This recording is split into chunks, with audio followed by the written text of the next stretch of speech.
Hello, and welcome to Quackalope. I'm Shira, and welcome to Board Game Go because this is going to be going on his channel. I'm Shira. I introduced myself twice.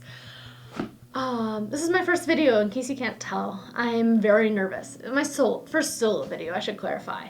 I am going to be doing a review of Scarface 1920, which we just played. And you can see below for the review, which will be on for the gameplay, which will be on Quackalope's channel. I'm a little confused with my style and things because I am frequently on both of the channels and I don't quite know how this video will play out. So bear with as I work on taking over both Board Game Co. and Quackalope secretly, not so secretly, and just becoming the ruler of all the little underlings. Anyways, back to Scarface 1920. Scarface 1920 is deck building, area control, worker placement, a little tableau building, resource management board game that is set in the 1920s in Chicago, where rival gangs are working on taking control of the different neighborhoods, producing guns, producing alcohol, building up their gang by recruiting new people and dealing in these resources, fulfilling jobs, and avoiding the cops and the FBI, as all illegal people should. So I think that qualifies as a game overview. I'm not quite sure what the structure is going to be. I'm going to jump into what I liked and kind of touch upon the different aspects that Quackalope touches upon. Theme. The theme is really interesting. I'm from Chicago originally, and it still holds a place in my heart. I like to visit, wouldn't like to live there. I was recently there, and the traffic is horrible. So the theme is interesting. I like this time period in history, actually. Right before the Great Depression happened, it's post-World War I. Things in America are actually doing pretty great. It's called the Roaring Twenties for a reason. Prohibition is starting to come into effect, which is actually part of the game, and I like it. It also has a lot of game mechanics that I'm very fond of. Some of my favorite games are area control games, like Inish and Blood Rage and Cyclades and Kemet. I will do one of these days, I'll do a top 10 or top 5. I don't know if I can come up with 10, but this would probably make its way on there. Even though it's just a prototype. So pardon any of the mess that you see below. It's not the final copy, but the components are actually really great on their own. Accessibility wise, I'll jump into that. This was a little bit of a challenging game to teach and to learn. There was a lot of little details that we kept forgetting and kept having to refer to the rule book for. But overall, once you understand the full picture, it all plays together very nicely, and it will be helpful to have a player aid one of these days if someone can generate one. Innovation. I'm still getting into this hobby, and I don't know board games or all the board games as well as Alex and Jesse and Jan do, but I think this is actually pretty innovative. It's incorporating a lot of different mechanics involved. All the area controls that I play don't really have a worker placement aspect in them. I prefer the area control over the worker placement, but even in this game, the worker placements are actually fun. You also have some deck building aspects where that's always fun. There's a version where you can draft the beginning cards, which we did implement, and that made it even better because then you kind of had a focus on jumping into the game. Resource management, the little pieces are super cute. There's these little barrels for the alcohol and then some guns for the weapons. The resources are awesome and they're very thematically appropriate. In case you can't tell, I really like this game. What I liked is basically everything. I like the fact that you're constantly trying to avoid the FBI. And Elliot, I don't remember his last name, but he's one of the... Elliot Ness. He's one of the main people who are trying to bring down the gangs. And so you're constantly upping the difficulty in the game by getting closer and closer to a raid when the Federals come in and really hit you pretty hard. Elliot is also escalating on his track. So I like that aspect. You want to push the game forward, but you want to be careful that your opponents aren't pushing it forward too fast before you can be prepared.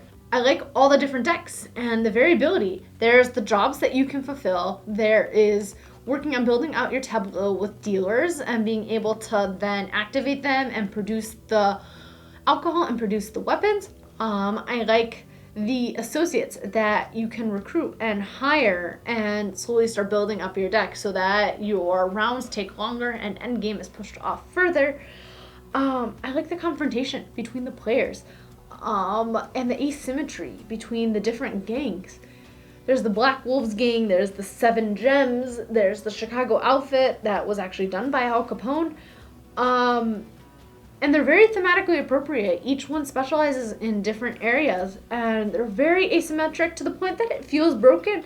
But then you kind of remember that if they're all very asymmetric and everything feels broken, then probably none of it is. It's all just very intense, and it's exciting. You feel like you can get a lot done. You can do these powerful moves where your opponents look at you and they're like, what did you just do? You just placed like 8 people on the board, and how are you doing these fantastic things and making so much money and winning?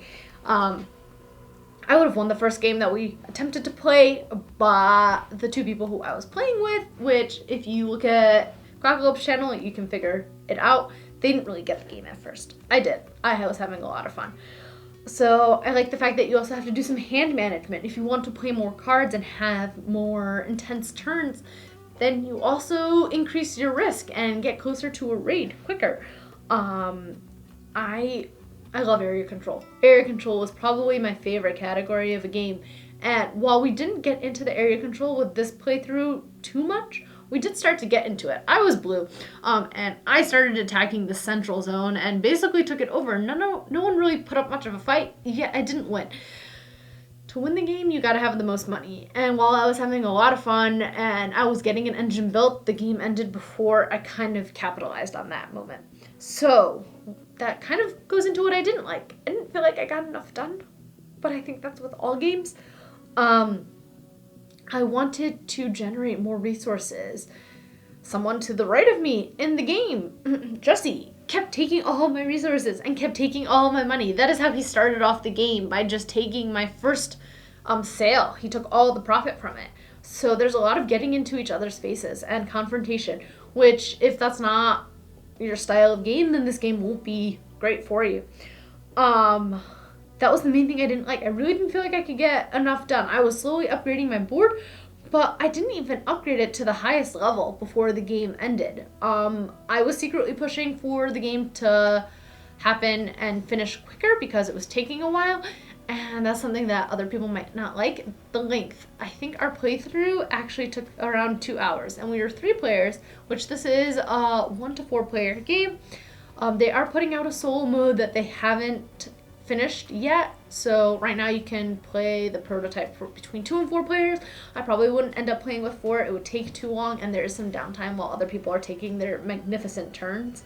But at 3 players and probably at 2 players, it would feel great. There is some potential. Another thing that others might not like is that there's some potential analysis paralysis that can occur while you're looking at your hand of cards and you're like, I can do so many things. I can go up to the authorities, I can go to the underworld, I can go on to my dealership, I can do so many things, and you don't know what's the best area to move forward in, and then you start paralyzing.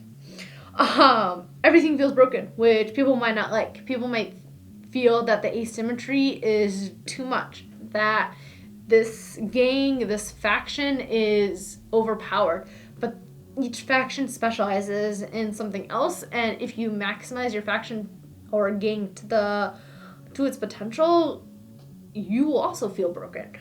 There's a lot of randomness that goes on. The board gets very chaotic quickly, and then the raids happen, and the Federals come in, and even more chaos ensues, and everyone's getting attacked based on how reckless you were within the game. Also, and I'm not too familiar with this area of board games, I hear the price point's pretty high. We were talking about it, and I think it's somewhere in the 120-30 range for base game and up to 200 for the all-inclusive package, which is expensive, especially for board games. There's been a lot of talk within the community lately about pricing of board games, especially with the rising shipping costs, that board games are going to start being more expensive, or that they should be more expensive based on what you are actually getting and what you would pay money for in other areas, like how much you would pay for food versus how much you will pay for an experience that you can replay again and again with family. So I do think it is an expensive game, and I also think it's worth it. It was a lot of fun, and it incorporates so many different mechanics involved that it was a joy to play. The gameplay, it was fun. It was fun messing with other people. I'm just gonna keep saying it. It was a lot of fun. I enjoyed this immensely. I think I've talked about everything that I want to talk about. Once again, this is Scarface 1920. Oh, I didn't rank it, which I believe is very important. I'm going to use the 5-point rating scale that Alex from Board Game Co. has developed, where 5 is the best game, 1 is a horrible game, 2 is a game that's good but just not for you, 3 and 4s are good games. And for me, this game ranks a 5 out of 5. I really, really enjoyed it. It's going to be going into my top 10 games when it's actually completely produced. I want to own a copy myself with all the expansions. I hope more expansions are coming. I love it. The minis, the prototypes, the components, the gameplay, the mechanics, everything. I will just rave and rave about it. So, until next time, I'm Shira. And I don't know how to quite end this Board Game Co style. I think we just say until next time, have a great day. And then Quackalope is, and remember to do the important thing. Get out and play some games and make new friends. Until next time.